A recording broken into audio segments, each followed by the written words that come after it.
नमस्कार। मैं पुनः आपके सामने उपस्थित हुआ हूं, आपका ज्योतिष मित्र astro friend Ashwini Kumar from astro blueprint.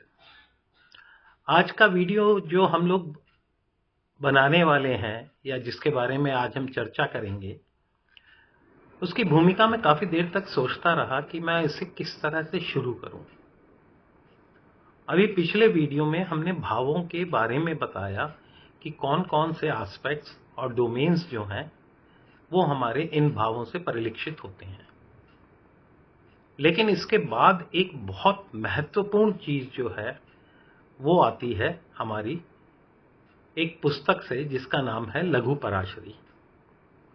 लघु पराशरी को जातक चंद्रिका भी कहते हैं।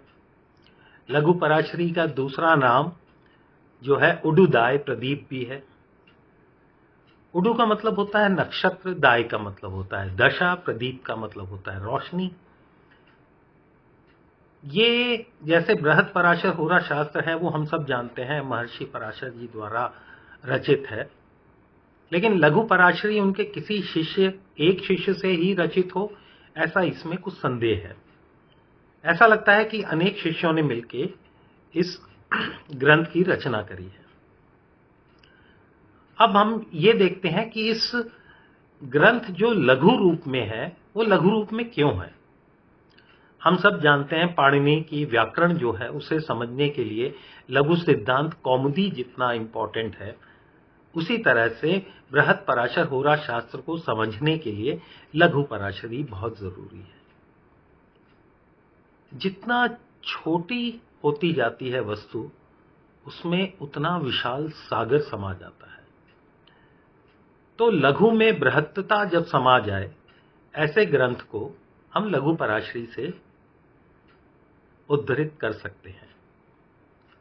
लघु पराशरी जैसा कि कहा गया है कि पराशरी सिद्धांतों पर आधारित है, पर इसका मुख्य उद्देश्य जो है वो ये था कि जब टाइमिंग ऑफ इवेंट हो या दशाओं के फलों का निर्णय करना हो कि कब घटना कौन सी होगी, कितनी होगी, कैसी होगी, तो उस समय दशा अनुरूप जो फलित किया जाता है वो लघु पराशरी में विस्तृत रूप से दिया गया है।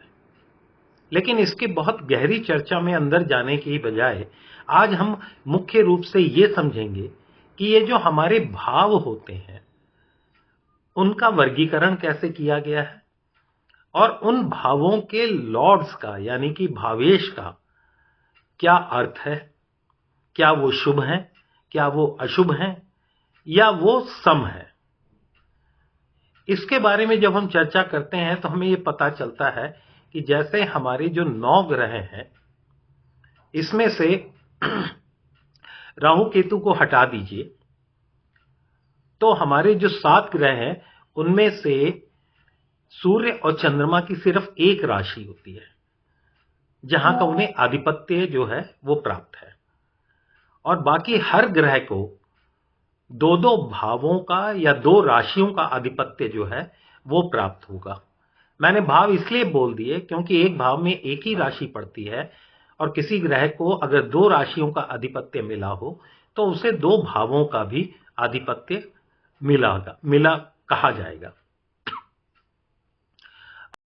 तो मैंने भावों का कुछ वर्गीकरण है वो किया हुआ है। हम सब जानते हैं ये हमारा पहला घर, दूसरा, तीसरा और इस तरह से चलती हुई यात्रा हमारी 12 घरों की है, जो हमने पिछले वीडियो में भी अपने इसके बारे में चर्चा की थी। लेकिन इसका आगे भी वर्गीकरण है, और वो वर्गीकरण क्या है वो मैंने आपको बताया था कि वो वर्गीकरण इस तरह से है कि इसको हम केंद्र के भाव कह सकते हैं, कुछ भावों को हम त्रिकोण भाव कहेंगे, कुछ भावों को न्यूट्रल या समभाव कहेंगे, कुछ भावों को हम त्रिशिडाय कहेंगे और कुछ को हम मार्केश कहेंगे। अब इसमें से कौन से भाव क्या क्या कहलाते हैं उसका वर्णन भी यहां पे दिया है। केंद्र का मतलब यह है कि पहला, चौथा, 7वां, 10वां।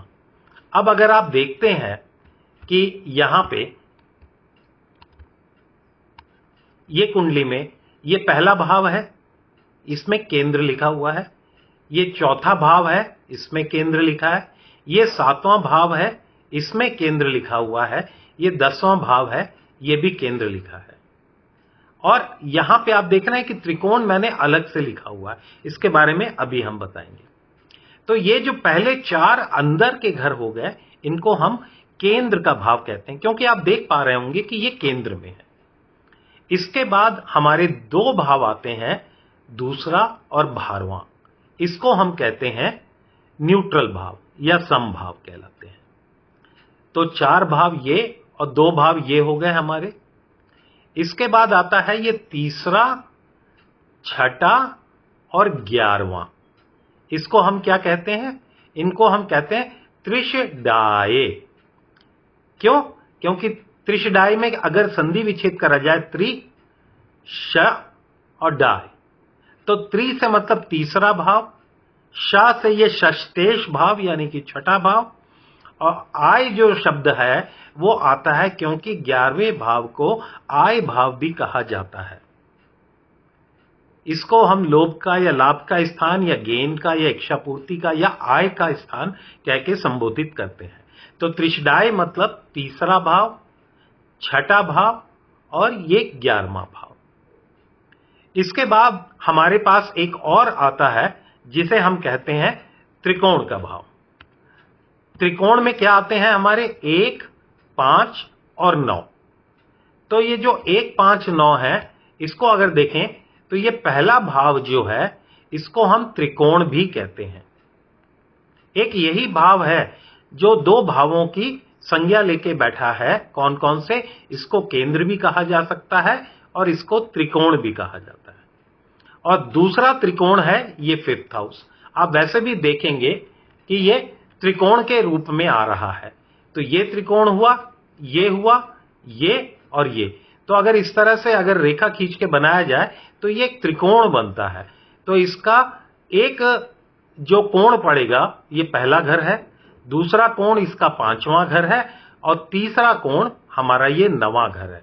इसलिए इसे त्रित्रिकोण भी कहा जाता है इस भाव को, क्योंकि ये तीसरा त्रिकोण हमारा बनता है। तो आपने देखा, हमने केंद्र भाव समझा, त्रिकोण भाव समझा, न्यूट्रल हाउस जो समझा और त्रिशडाय भाव भी हमने समझा।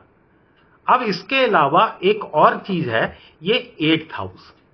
ये जो 8th हाउस है इसको हम पूरी तरह से न्यूट्रल नहीं कहेंगे, इसको हम थोड़ा कंडीशनल न्यूट्रल कह सकते हैं, क्योंकि द्वितीयेश और व्ययेश यानी कि दूसरे भाव और 12वें भाव के लिए ऋषि पराशर जी ने स्पेशली ये बताया है कि इन भावों की परिभाषा क्या है, लेकिन अष्टम भाव के लिए अलग से बताया गया है। इसलिए मैंने अपने बताने के सहूलियत के हिसाब से इसका नाम दिया कंडीशनल न्यूट्रल हाउस। इन सब के अलावा जो है वो हमारे पास एक चीज और आती है कि कुंडली में 2 स्थान को मार्केश कहा जाता है। कौन कौन से स्थान? ये दूसरा भाव, इसे मार्केश कहते हैं, और ये 7वां भाव, इसे भी हम मार्केश कहते हैं। तो आज हमने जो ये समझा वो भावों के वर्गीकरण के बारे में समझा। अगले वीडियो में हम ये देखेंगे कि इन भावों के जो अधिपति होते हैं वो हमारे लिए शुभ होते हैं, अशुभ होते हैं या सम होते हैं। किस तरह से उनकी चर्चा करेंगे वो हम अगले वीडियो में देखेंगे। नमस्कार।